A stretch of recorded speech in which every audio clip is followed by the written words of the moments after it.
Bismillahirrahmanirrahim. Allahumma salli ala sayyidina Muhammad wa ala alihi wa sahbihi ajma'in. Amma ba'd. Nawaitu ta'lim wa ta'lim wa naf'al ittifa' wal ifadata wal istifadah wal hatha ala tamassuki bi kitabillahi wa sunnati rasulih sallallahu alaihi wasallam wa du'a ila al-huda wa dalalata ala al-khair ibtigha'a wajhillahi wa mardatihi wa qurbihi wa thawabihi subhanahu wa ta'ala. Baiklah, hari ini kita lanjut pelajaran kita dengan kitab Awamilul Jurjani. Sekarang kita sudah sampai di bab yang ketiga ya, halaman 18. Kita baca langsung. Bismillahirrahmanirrahim. Allahumma salli ala sayyidina Muhammad wa ala alihi wa sahbihi ajma'in. Wa an-naw'u tsalitsu harfani yarfa'ani al-isma wa yansibani al-khabara wa huma ma wa la. Singkat insyaallah pelajaran hari ini. Bab yang ketiga terdapat dua huruf yaitu amil berupa huruf. Terdapat dua huruf yang tugasnya itu merafakkan isim. Dua-duanya itu merafakkan isim dan menasabkan khabar. Hurufnya ada dua, ma dan la. Ini kalau kita perhatikan kebalikan dari bab yang kedua kemarin. Bab yang kedua kan menasabkan isim, sekarang merafakkan isim. Kalau kemarin merafakkan khabar, sekarang menasabkan khabar. Makanya bab yang ketiga ini nanti dikatakan dengan al-huruful musyabbahah bilaisa. Insyaallah akan lebih jelasnya kita jelaskan di papan tulis ya. Sebenarnya bab yang ketiga ini kalau diistilahkan dalam kitab-kitab lain, kitab Kawakib atau kitab Tamimah dan kitab lain sebagainya, itu diistilahkan dengan pembahasan al-huruful musyabbahah bilaisa. Huruf yang serupa dengan laisa. Cuma ini ringkas, cuma dua. Namun sebenarnya ada empat semuanya. Ada empat huruf yang serupa dengan laisa. Serupa ini dari segi apa? Dari segi apa? Dari segi huruf sudah pasti nggak serupa kan? Nah, serupa ini maksudnya dari segi beramalnya. Ini kan tadi beramal merafakkan isim dan menasabkan khabar. Laisa gitu juga kan? Laisa amil naqisah nanti akan kita belajar. Amil naqisah atau laisa ini tugasnya gitu juga, merafakkan isim dan menasabkan khabar. Taib, huruf yang pertama tersebut di kitab ma dan yang kedua la. Ini ma dan la ya. Cara mengartikannya ini nafi kedua-dua, keempat-empatnya ini nafi semuanya. Artinya tidak ada atau tidak atau apalagi bukan. Ini nafi semuanya. Makanya ma dengan la dikatakan di sini nafiyah hijaziyah. Huruf nafiyah hijaziyah. Huruf nafi hijaziyah. Taib. Sebelum kita jelaskan contohnya, sebelumnya apa maksud hijaziyah? Orang Hijaz ya. Maksud hijaziyah di sini penisbatan kepada orang Hijaz. Bahasanya kalau Hijaz di sini Makkah dan Madinah. Mana Hijaz di sini Makkah dan Madinah? Karena nanti ada perbedaan antara Hijaz dengan Tamim. Orang ulama-ulama Hijaz maksudnya ini apa namanya? Ini tinjauannya kepada ulama-ulama yang masa dulu, bukan sekarang ya. Ini bukan sekarang. Ini masa dulu ulama-ulama Hijaz, ulama para pakar nahu dan para ahli ilmu di Hijaz, itu di Makkah dan Madinah, mereka itu mengatakan ma ini dan la ini serupa dengan laisa. Jadi dikatakanlah nafiyah hijaziyah karena penisbatan kepada mereka. Berbeda nanti dengan tamimiyah ya, berbeda dengan tamimiyah. Berbeda bi khilafi tamimiyah. Banu Tamim, kabilah Tamim, mereka tidak menggunakan ma dan la seperti amal laisa, tidak beramal bahkan. Mereka tidak mengamalkan, mereka tidak menggunakan ma dengan la seperti amalan laisa, tidak. Itu yang Banu Tamim ya. Tapi Hijaz tadi menggunakannya. Makanya di kitab-kitab kita pendapatkan lebih kuat Hijaziyah daripada Tamimiyah. Kenapa? Memang di sana Mekah dan Madinah memang dasar ilmu, di mana sebelumnya Rasulullah bertempat di sana. Sebelumnya di Mekah dan hijrah ke Madinah. Jadi i'tibar balad ini ke asas atau ka marja' fil ulum zalika zaman. Dijadikan sebagai sumber untuk rujukan dalam ilmu. Makanya lebih kuat Hijaziyah ketimbang Tamimiyah. Tamimiyah ini logat kabilah yang lain. Apa? Tapi itu dulu. Ya, ini perkiraan apa? Peninjauan ini masa dulu bukan sekarang. Contohnya ma Zaidun qa'iman. Ya, ma Zaidun qa'iman. Merafakkan apa? Isim menasabkan khabar. Cara mengartikannya apa? Tidaklah saya berdiri. Ya, tidaklah Sidid yang berdiri. Artinya Sidid tidak berdiri. Fokus kita di mana? Zaidun dan qa'iman. Harakatnya Zaidun. Kalau kemarin pembahasan di bab yang kedua, inna Zaidan qa'imun. Tapi sekarang kebalikannya, yaitu ma Zaidun qa'iman. Baik. Ini contoh ma. Tidaklah si Zaid itu yang berdiri. Atau diterjemahkan dalam bahasa kita, si Zaid tidak berdiri. Baik, semua contohlah la rajulun afdala minka. Rajulun afdala minka. Tidak ada lelaki yang lebih afdal, yang lebih bagus darimu, Tidak ada. Sekarang coba kita lihat dari segi contoh. Ini ada sedikit perbedaan. Memang nanti di kitab Mutawalad, di kitab misalkan di kitab Mutaimah Al-Jurumiyah, Al-Kawakib Ad-Durriyah, ini banyak nanti perincian terhadap huruf-huruf Hijaziyah ini.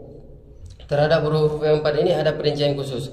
Cuma sebagaimana kita bilang kemarin itu, ini merupakan kitab dasar. Kita cuma mengambil sekilas, sekilas. Kalau kita lihat dari segi contoh ini nampak perbedaannya. Yang pertama ini kan Zaidun. Zaidun ini alamiah, isim alam. Isim alam ma'rifah sama dengan isim ma'rifah. Sedangkan rajulun ini nakirah. Ya kan? Nakirah. Timbul pertanyaan, apakah bisa kita ganti contoh ini? Misalkan kita katakan ma rajulun qa'iman atau la Zaidun qa'iman. Apakah bisa? Enggak bisa. Salah satu syarat, makanya kita bilang salah satu syarat, karena nanti di kitab-kitab lain banyak syaratnya dan perinciannya juga banyak. Ini sebagai ringkasan. Salah satu syarat bagilah salah satu syarat la ini, dia harus merafakkan isim dan khabar dan nakirah keduanya. Yang jadi isimnya, yang jadi khabarnya dua-duanya kalimat nakirah. Berbeda dengan ma tadi. Berbeda dengan ma. Boleh ma'rifah. Kalau ini nggak boleh ma'rifah. Kalau isim la dan khabar la nggak boleh ma'rifah. Cuma yang boleh isim nakirah. Namun ini yang la yang la tidak sering kita perdapatkan, dikatakan di dalam kitab lain. Ini sering pemakaiannya di syair. Makanya tidak sering kita dapatkan. Kemudian langsung kepada huruf yang ketiga, yaitu in. Nah, ini kan banyak nanti. Ada in musyabbaha bi laisa, yang serupa dengan laisa. Nanti ada in syartiyah. Ya kan? Ada in apa lagi? In ghayah. Ini in yang pemakaiannya beramalnya seperti amal laisa ini fi lughah aliyah. Aliyah ini satu kabilah atau satu daerah di antara Saudi dengan Yaman. Ini satu daerah. Sedangkan di bahasa-bahasa yang lain ini tidak digunakan sebagai beramalnya. Sedangkan di bahasa-bahasa yang lain, nanti di lughah yang lain, dia tidak diberamalkan seperti amal laisa, enggak. Terkhusus ini. Contohnya in rajulun jalisan. Ini maknanya masih sama, nafi semuanya. Laisa juga artinya. Iya, artinya laisa. Artinya tidak ada laki-laki itu yang duduk. Jadi rajulun, cara bacanya rajulun dan jalisan. Artinya tetap nafi, seperti arti laisa, dan beramal seperti amal laisa. Baik, semua bisa kita katakan in talibun ghaiban. Misalkan in talibun ghaiban. hari ini tidak ada santri, tidak ada siswa yang ghiab, yang absen, hadir semua ya. Boleh juga kita katakan in Zaidun qa'iman. Tidaklah si Zaid itu yang berdiri atau si Zaid tidak berdiri. Kalau kita perhatikan coba, ini boleh semuanya. In boleh semuanya. Boleh dia yang jadi isim dan khabarnya itu tidak mesti nakirah doang. Boleh ma'rifah, boleh nakirah. Sama seperti mana dia? Bebas. Ya. Kemudian yang terakhir lata. Ini in dengan lata tambahan ya, nggak ada di kitab. Ini sebagai tambahan. Ini yang agak ada pentakhsisan, istilahnya khususiyat. Coba kita lihat. Ismuha wa khabaruha lafzul hin wa yuhdhafu ahaduhuma. Lata ini yang jadi isimnya dan jadi khabarnya harus lafaz hin. Hin, kata-kata hin, maksud lafaz hin di sini kalimat hin. Yang jadi isimnya dan yang jadi khabarnya harus dengan kalimat hin. Wa yuhdafu ahaduhuma. Ini akan dibuang salah satunya. Salah satunya baik itu dibuang isim atau dibuang khabar. Tapi kebanyakan kata dibilang di dalam kitab lain, kebanyakan yang dibuang itu isim. Kebanyakan. Ya, kebanyakan. Bahkan nanti ada sebahagian dua-duanya dibuang. Makanya kita katakan tidak mesti ada kata-kata hin. Cuma yang jadi khabar nanti walaupun dibuang pentakdirannya tetap kata-kata hin.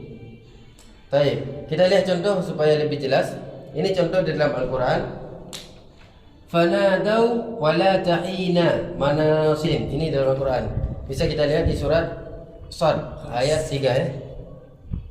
Coba kita perhatikan hina. Hina kalau harakatnya fathah, jadi dia jadi Khabar. Jadi khabar kan? Jadi isimnya mana? Ya, khabar. Jadi isimnya mana? Sudah dibuang. Jadi katakan, tadi sudah kita katakan wa yuhdafu ahaduhuma, dan kebanyakan dibuang isimnya. Makanya di sini dibuang, sudah dibuang isimnya. Takdirnya apa? Arti ayat ini laisal hinu hina firarin. Artinya bukanlah sekarang waktu lari. Bukanlah sekarang waktu untuk mencari solusi untuk kabur gitu. Tapi ala kulli hal ini berbicara ayat, kita bukan mufassir, cuma sekilas untuk bisa kita pahami laisal hinu hina firarin. Yang jadi khabar, yang jadi isim kata-kata hin, juga yang jadi khabar kata-kata hin. Cuma di dalam ayat kenapa tidak ada? Sudah dibuang ya, sudah dibuang. Pentakdirannya laisal hinu hina firarin. Irabnya gimana? Isim. Ya, i'rabnya di sini ya. Kalau di ayat. Jadi cara i'rabnya waw di sini ala hasab ma qablahu. Maksudnya boleh jadi nanti waw ataf, tergantung nanti kaitan dengan kalimat sebelumnya. Lata huruf musyabbahah dengan laisa. Yang tugasnya merafakkan isim dan menasabkan khabar. Hina khabar. Hina khabar hukumnya mansub, alamat nasab fathah yang terakhir pada akhirnya. Kemudian mudhaf ilaih kan? Baik. Kemudian kita i'rab takdir wa ismuhu, dan isimnya telah dibuang, pentakdirannya ini al-hinu atau laisal hinu hina firari. Baik, ini cuma pelajaran kita hari ini. Insyaallah semoga berkah, semoga bisa bermanfaat. Barakallahu fina wa fikum wa hafizanallahu iyyakum wa jazakumullahu khairal jazaa 'ala al-musyarakah fi hadhihi al-halaqah as-sadisah.